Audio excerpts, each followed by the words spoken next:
ஒரு நாளெல்லாம் டேஸ்ட்ல உக்காந்து இப்போ பட்டியம் பசிமா அப்போ கூட விடவே மாட்டாங்க. விடாத என்ன பண்ணுவாங்க, இது கையெழுத்து போட்டு கூப்பிட்டு சொல்லி கையெழுத்து போட்டு நீட்டாக ஜெயிலுக்கு அனுப்பிச்சிருவாங்க. 3 மாதம் 4 மாதம் கடனை உடனே வாங்கி என் பிள்ளைய இட்டுன்னு வருவேன்.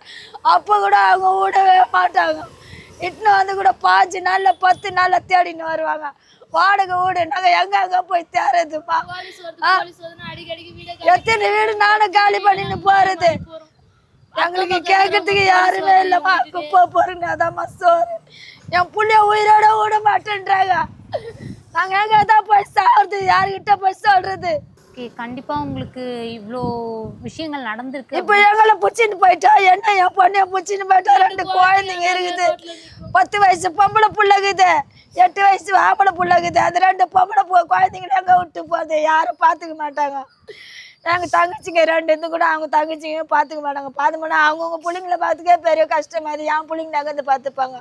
அந்த குழந்தைங்களுக்கு எதனா போச்சுன்னா அரசாங்கம் பதில் சொல்லுமா? அந்த ஸ்டேஷனுக்கு வந்து பதில் சொல்லுவாங்களா? இல்லை அந்த ஸ்டேஷன் வாசல நான் செத்துட்டேன் அப்படியாச்சும் என் பிள்ளைய விடுவாங்களா? சொல்லுங்க. நாங்கள் குடும்பத்தோட டேஸ்ட்ல பெட்ரோல் ஊற்றி கொளுத்தினாலும் எங்க மேல அடிக்கடிக்கு பொய் வழக்கு போறாங்க. இப்போ கூட எங்க மேல பொய் வழக்கு போட்டுக்கிறாங்க. நான் என்ன தப்பு செய்யறேன்? நாங்க ஹாஸ்பிட்டல் அட்மிட்ல இருக்கிறோம். அப்ப கூட 2 நாளா போலீஸ் வீட்டாங்க. இன்னைக்கு காலையில கூட போலீஸ் வந்துக்கிறாங்க. நேத்து காலையில போலீஸ், இன்னைக்கு காலையில காலி பண்ணுன்றாங்க, வீட காலி பண்ணுன்றாங்க. இப்ப நான் எங்க போறது?